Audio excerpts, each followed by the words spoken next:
তুলে দেওয়া হয়েছে।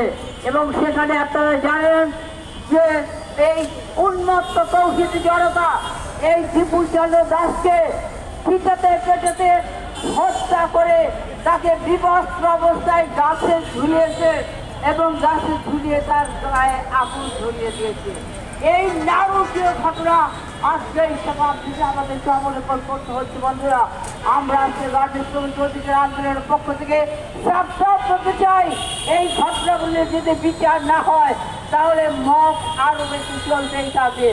আজকে শুরুতেই যখন 24শে গণঅভ্যুত্থানের পরপরই যখন রাস্তাঘাটে বিভিন্ন প্রতিষ্ঠানে বাজার ভাঙা ইত্যাদি যখন চলছিল, যে মব সন্ত্রাস চলছিল, তার বিরুদ্ধে যদি সরকার অবস্থান নিত তাহলে আজকে দীপুচন্দ্র দাসের জীবনে এই ঘটনা ঘটতো না, তাহলে আজকে মবের শিকার হতে হতো না।